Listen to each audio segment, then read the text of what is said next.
This is my KT regarding threading and ThreadPool and TPL. Just basics, we'll go over basics and we'll see in what scenarios we need to use each one. Yeah. So overall for initially, first performance optimization. These are the three major issues whenever we are trying to optimize performance. Either we are trying to optimize the CPU bound issues, which are just tasks taking more CPU resources, like video editing or photo editing, something like that, or IO bound. Let's say we're just calling some API, it is taking more time uh, to respond, and our thread is just waiting on it. And the third one is memory bound. Maybe your RAM is the read write is slow and all. So for each one, for the CPU bound, we'll use threading. For generic IO issues, we'll just use async await. And for RAM memory issues, we use cache algorithms and all. So in this today, we're going to see threadings and all the related topics to that. First, initially, core. CPU core is a building block. It's a hardware unit which is responsible for basically running all our programs, code, and everything. Uh, So each CPU block will have arithmetic unit and other cache and all required for it to run operation. So it will take the code and learn line by line. Uh, so basically, one core equal to one thread, like from the physical unit, one core will be equal to one thread. You can equate that. But later on, Intel introduced hyper-threading. So this is if I condense down. So basically, this allows one core to have like multiple threads. So it will use the same memory and all, but only logical codes which are available to the users will be more. So for one core, it will be two. The standard is two. Technically, they can be more, but there is no point. So for one core, most of the systems it will use two hyper-threaded cores. Two logical cores will be available. Uh, this is in the same code they're running. In the same code, multiple threads are run. These logical codes, same execution resources like arithmetic unit and cache, but they can be independently executed instructions. When one stalls, like it is waiting for some data and all, another will take over and use the resources. So that is basically hyperthreading. So with hyperthreading activated, if your CPU has one core, it can execute two threads at the same time. Similarly, if it is dual core, it can execute four threads at the same time. Your OS can have as many threads as possible, but the active threads, executable threads, will be limited by the hardware. And also there is a cost associated with creating threads and also destroying them. So we'll talk about it. Yeah, threads. Basically, threads will be under the process. Uh, it will be lightweight. It has its own memory, software from the software side and all. Each thread belongs to exactly one process. In operating system that supports multi-thread, a process can consist of many threads. And also these threads can run in parallel. Each thread can have different operations. So to improve performance. So I go to thread life cycle. When we create a thread, it will be in unstarted state. Then you can start running it, give it some task, and it will running it. It go back to running state. And once the task is done, okay, it will go back to non-runnable state or sleep state.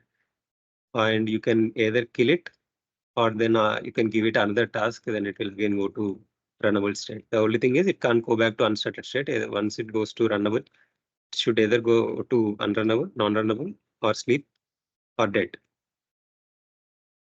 So that is threading. If we see in the coding like simple threads, I run.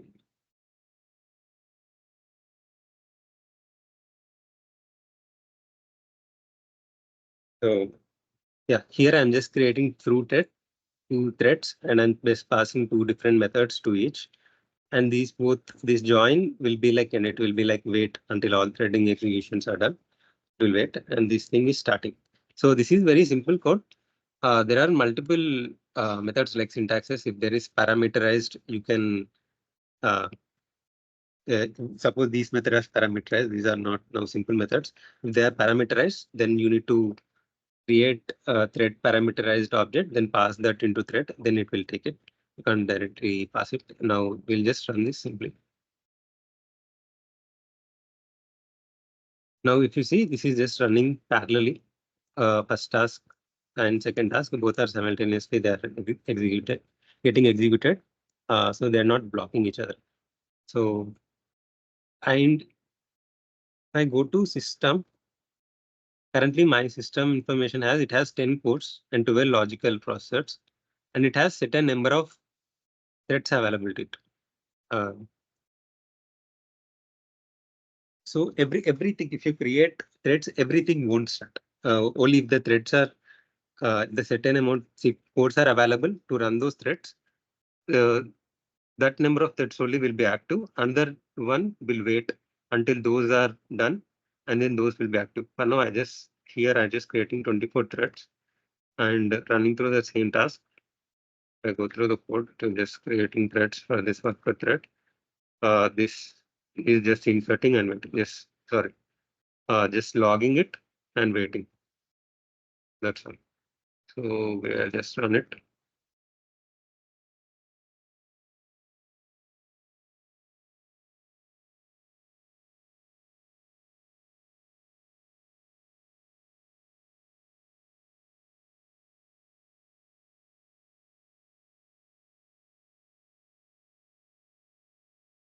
If I go to the bottom, this 20 thought didn't start until some things are done. It didn't start here. Here, set a number of threads are started, and after that, the available thread execution is done. So it didn't start executing. After the thread, so whatever threads are active after they are done, so after that only it started. So you can't just brute force as many threads as possible. It is limited by the hardware. That's I just want to explain overall. So it's like each core can do two, right? Hyper-threaded cores can do too. It's not Two. necessary every core is hyper-threaded. Okay. In your system, is it hyper-threaded? I think two are hyper-threaded, Uh, eight are normal.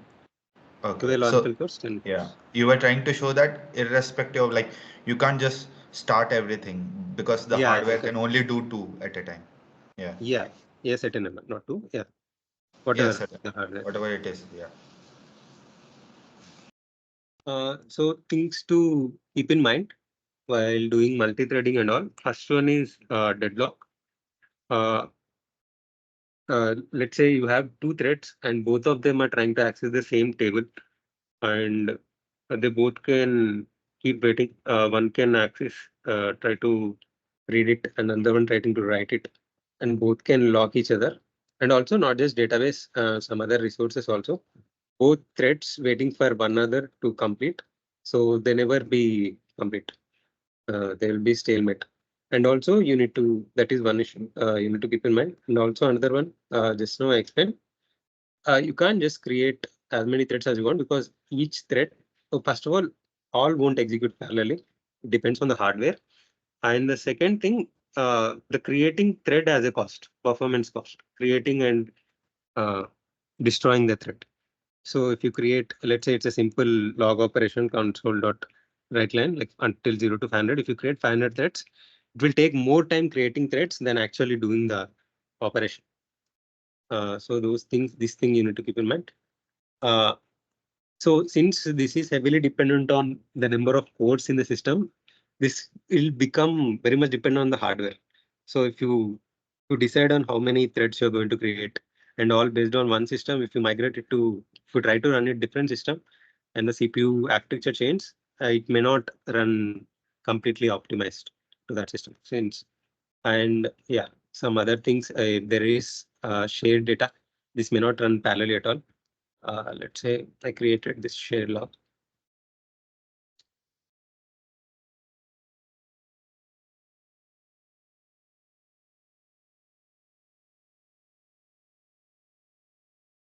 First time you want to show. So this is locked. So one thread is executing this, another thread can't go inside. So basically, if I run this, so it is run this. It is just basically running a single. It is not doing multi-threading. It is why this is useful to sync it. Basically, let's say there is a particular database object. You don't want two threads to be what it access at the same time, unless so it will deadlock. So in that scenario, you will use lock, and also you should keep in mind if you use lock everywhere, it won't really act as a multi-threader. It will just act as a single threading. And also, it may while using multi-threading, let's say you are doing an operation which may affect every other thread, uh, but the next thread is not expecting that. So in that case, it may behave weirdly. So you need to follow proper synchronization. So for proper synchronization, there is channels, system.threading.channels. I didn't explore that completely, but they are basically, if I explain high level, they are basically used for communication between two threads. Sure. So yeah, from one thread to another, and you can update state between two threads, so the your state will be constant. Uh, it's not your application is not behaves weirdly enough. Yeah, that is all on threads. Let's say you have a scenario, you don't need all this spine control. You use threads and just channels and everything, then you need full control of everything. Let's say you don't need, you just have a small task which needs to be run asynchronously, parallelly, but you don't need like complete control of this complete fine grained thing. So we can, in that case, we can use thread pools. Thread pools are nothing but there are already created threads in the system. Set of system, you just create the tasks and send it to thread pool. So whatever threads are available, it will just push those tasks to those threads, and those threads will execute those tasks, and it will keep looping. I show a diagram. So these are tasks queued. These are number of threads. It will just insert. Once it is done, it will push it to complete. And and these threads won't get destroyed. This will just keep rotating. Runnable state, unrunnable state. Once task is available, it will push the task to unrunnable state and it will start it. So, so here you don't need to manage resources. You don't need to create threads, destroy threads. This will be taken care by internal thread pool itself. So you just pass the tasks. Yeah, high level. If I show the code,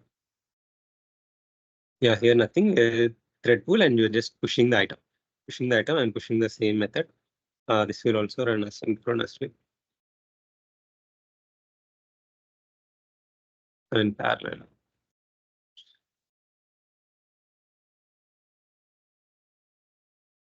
Yeah, here this second one is ran on thread 6, and first one, task one, is ran on thread 9. Third one is run on thread 11. These are these threads. We didn't create these threads. These are already existing ones in the system in the thread pool.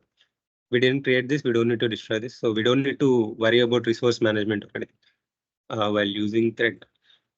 And so yeah, here we don't have much control on resources and everything, but if it is like small task, that then we can use this. If it is long running task, let's say we are doing huge amount of data processing and all, then this is not recommended.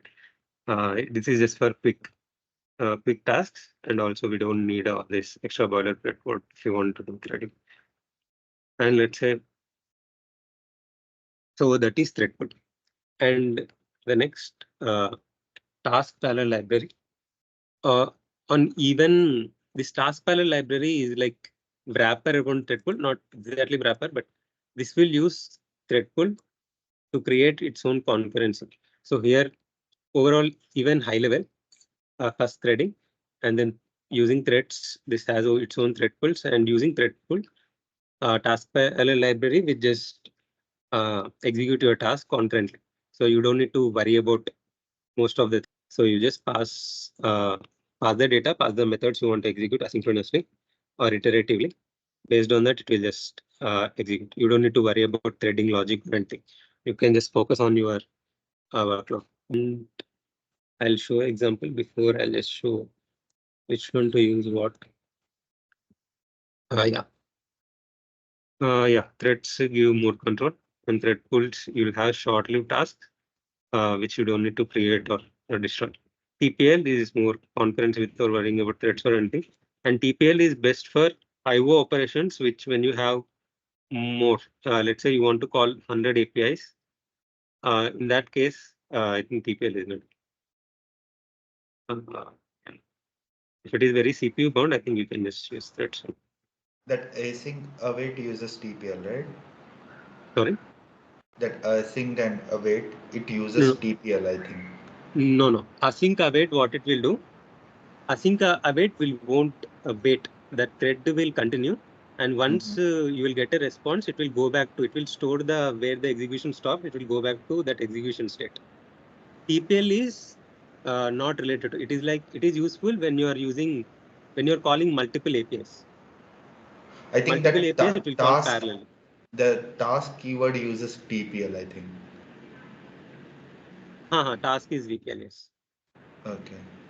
Async await. The difference is uh, async await is optimizing the wait time of the network, but this is not the network response. Here, this is it is not optimizing that. It is calling 4, 5 IO operations at once. TPL. Hmm. Hmm. Like if I show example, let's take this. There are different functions here. Uh, let's say you have list of you want to call 10 APIs at once, and you have all 10 APIs, and this will call all 10 APIs or whatever depending on the thread pool or how many threads are available. It will call those many at once. Async await is for waiting. You will internally you will use async await also. So yeah, but this task parallel itself is not related to async await But at completely. the end, like, It's not solving the same issue. yeah, yeah. So, but at the end, Yeah. uh, both achieves the parallel programming, right? I'll explain it. Like, Yeah, at not the end, really. both, like the thread and thread pool ones we are talking about. Yeah, So, both will achieve, but let's say we need to call 3 APIs. AI1, API 3. TPL is responsible for calling all three at once.